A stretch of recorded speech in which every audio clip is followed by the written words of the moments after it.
नमस्कार, मैं हूं आपके साथ आस्था कौशिक। सनातन के अपमान पर प्रधानमंत्री मोदी का बड़ा बयान सामने आया है। मध्य प्रदेश के बीना से पीएम ने यह बड़ा हमला किया है और कहा है घमंडिया गठबंधन का यह सनातन पर हमला है। ये सनातन को खत्म करना चाहते हैं। देश को प्यार करने वाले अब सतर्क रहें। ये देश को गुलाम बनाना चाहते हैं। सनातन देश की एकता का आधार है। गांधी जी सनातन के पक्ष में थे। ये देश की आस्था पर हमला कर रहे हैं। सनातन खत्म करना इनका संकल्प है। INDIA गठबंधन को प्रधानमंत्री मोदी ने निशाने पर लिया और बड़ा हमला बोला और उन्होंने कहा कि ये घमंडिया गठबंधन देश को एक बार फिर से गुलाम बनाना चाहते हैं। गांधी जी सनातन के पक्ष में थे। ये देश की आस्था पर हमला कर रहे हैं। आज का भारत दुनिया को जोड़ने का सामर्थ्य दिखा रहा है। दुनिया के मंचों पर ये हमारा भारत विश्व मित्र के रूप में सामने आ रहा है। वहीं दूसरी तरफ कुछ ऐसे दल भी हैं जो देश को, समाज को विभाजित करने में जुटे हैं। इन्होंने मिलकर के एक इंडी अलायंस बनाया है। इस इंडी अलायंस को कुछ लोग घमंडिया गठबंधन भी कहते हैं। इनका नेता तय नहीं है, नेतृत्व पर भ्रम है, लेकिन इन्होंने पिछले दिनों जो मुंबई में उनकी मीटिंग हुई थी, मुझे लगता है उस मीटिंग में उन्होंने आगे एक घमंडिया गठबंधन कैसे काम करेगा उसकी नीति और रणनीति बना दी है। उन्होंने अपना एक हिडन एजेंडा भी तय कर लिया है और ये नीति रणनीति क्या है? ये इंडी अलायंस की नीति है, एक घमंडिया गठबंधन की नीति है, भारत की संस्कृति पर हमला करने की। इंडी अलायंस का निर्णय है भारतीयों की आस्था पर हमला करो। इंडी अलायंस घमंडिया गठबंधन की नीयत है भारत को जिस विचारों ने, जिस संस्कारों ने, जिस परंपराओं ने हजारों वर्ष से जोड़ा है उसे तबाह कर दो।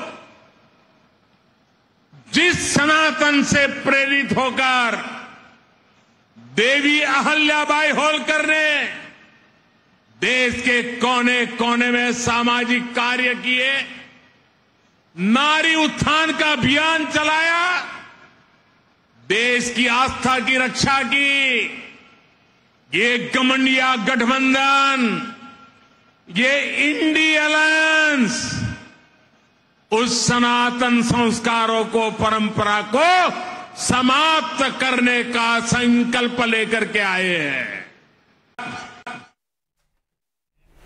और इस पर चर्चा के लिए हमारे साथ बीजेपी प्रवक्ता SN Singh ji phone line पर जुड़ गए हैं। SN सिंह जी, आज प्रधानमंत्री मोदी ने अब तक का सबसे बड़ा हमला किया है INDIA गठबंधन और उसके सहयोगी दलों पर, जो लगातार सनातन के खिलाफ अपमानजनक बातें कर रहे हैं।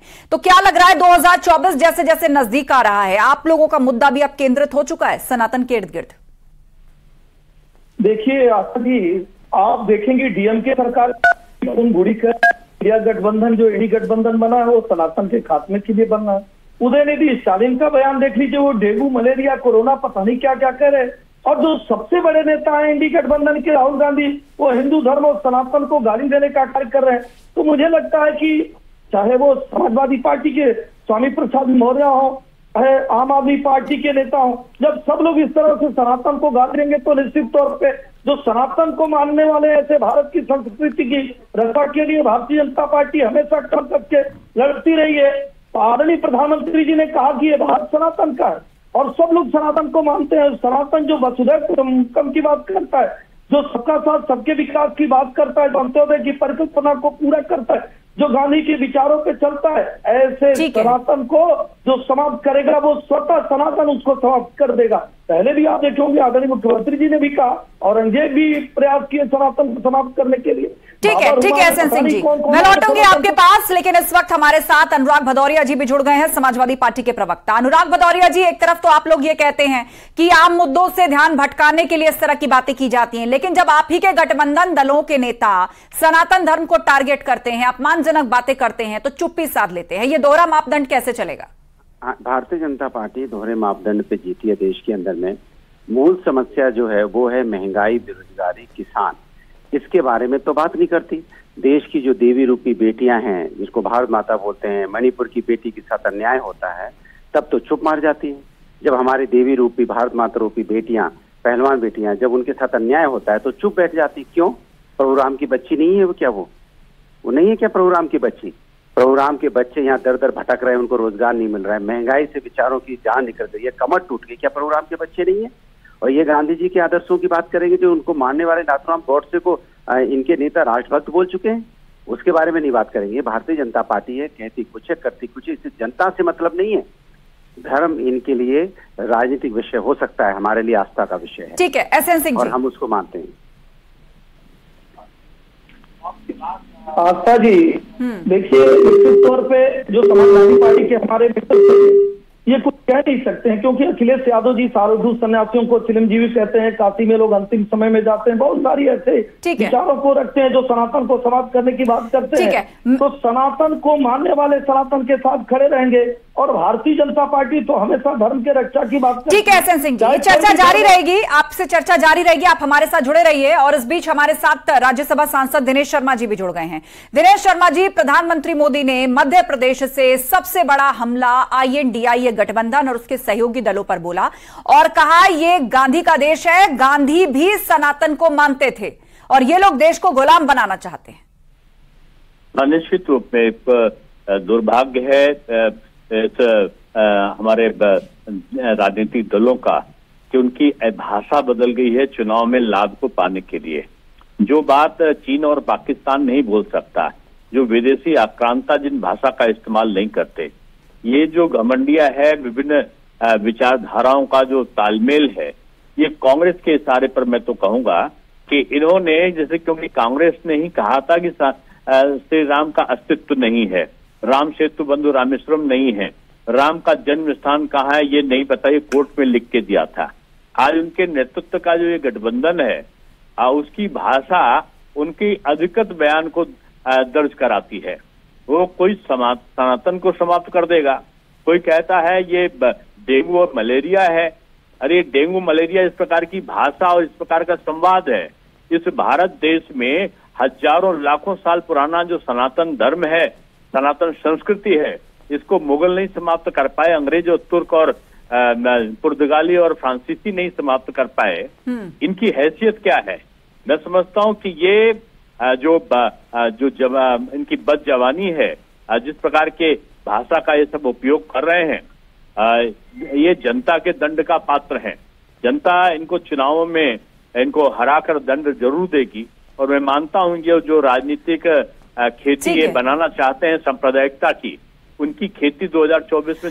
दिनेश शर्मा जी, आप विपक्षी गठबंधन पर आरोप लगा रहे सांप्रदायिकता का, लेकिन विपक्षी गठबंधन ठीक इसी तरह सरकार को घेरता है। अभी अनुराग भदौरिया हमारे साथ जुड़े, वो कह करके गए कि आप किसानों पर बात नहीं करना चाहते, महिला सुरक्षा पे बात नहीं करना चाहते, आप बेरोजगारी महंगाई पे बात नहीं करना चाहते, इसीलिए ऐसे मुद्दे देश में छेड़ते हैं जिससे आपकी जो 80-20 वाली पॉलिटिक्स है उसका फायदा लिया जा सके। हैं कोई भी ये मानता है कि ये बयान जो दिया गया है वो बयान किसके द्वारा दिया गया है? अगर इस प्रकार की भाषा का इस्तेमाल कोई दल कर रहा है और कह रहा है कि हमारे गठबंधन का ये धर्म है कि हम सनातन को समाप्त करें, ये डेंगू और मलेरिया है, तो हम उस पर नहीं बोलेंगे, हम अपने देश की संस्कृति को समाप्त हो जाने देंगे। ये हमारा प्राण मन है, ये हमारे देश की संस्कृति हमारे अस्तित्व की पहचान है। हम अपनी पहचान खो दें? हम किसान की भी बात करते हैं, हम नौजवान की बात करते हैं, हम किसानों के लिए उनकी आय में वृद्धि का काम बड़े पैमाने पर बीजेपी की गठबंधन की सरकार ने किया है। नौजवानों को रोजगार के सारे रिकॉर्ड आजादी के बाद टूटे हैं हमारे समय, और अप्रत्यक्ष रूप में रोजगारों का सृजन हुआ है। लेकिन इस प्रकार की संस्कृति पे जो आक्रमण है, ये अंग्रेजों के करने की हिम्मत नहीं पड़ती थी, यहाँ मुगलों को करने की हिम्मत नहीं पड़ती थी। आज ये घमंडिया के जो संबंधित सदस्य हैं, दल हैं, ये इस प्रकार से बोलेंगे। मैं समझता हूं कि ऐसे लोगों को निश्चित रूप से न्यायालय कटघरे में खड़ा करेगा और जनता अपने इनके साथ में न्याय करेगी और 2024 के चुनाव में इनको जवाब देगी। दिनेश शर्मा जी, आपसे मेरी बातचीत और चर्चा जारी रहेगी। इस बीच फोन लाइन पर हमारे साथ राज्यसभा सांसद कांग्रेस के प्रमोद तिवारी भी जुड़ चुके हैं। प्रमोद जी, प्रधानमंत्री मोदी ने आज मध्य प्रदेश से INDIA गठबंधन पर बड़ा हमला बोला। आपके उन सहयोगी दलों के खिलाफ उन्होंने अपना जवाब दिया जो लगातार सनातन को टारगेट कर रहे हैं। प्रधानमंत्री मोदी ने कहा कि गांधी जी भी सनातन को मानते थे और इस तरह के लोग देश को गुलाम बनाना चाहते हैं, आस्था का अपमान करते हैं।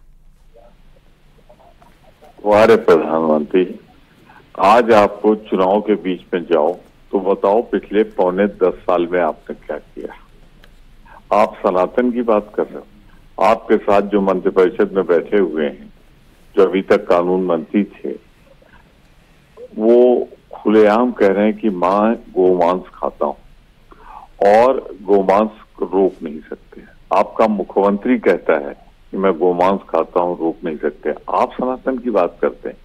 सनातन तो मैं हूं, हिंदू मैं हूं, मैं स्वीकार करता हूं और मुझे गर्व है इस बात का। लेकिन इस सरकार के पास आज प्रधानमंत्री का कर्तव्य है कि बताएं 9.25 साल इस देश की जनता के लिए क्या क्या भला किया, कौन कौन से वादे पूरे किए। 15 लाख के बारे में बताएं, 2 करोड़ रोजगार के बारे में बताएं, 35 रुपए वाले पेट्रोल के बारे में बताएं, डीजल 100 रुपए सिलेंडर बिकेगा इसके बारे में सनातन पे भाषण दे रहे हैं। ठीक है, इसलिए कि आपके पास बोलने को कुछ नहीं।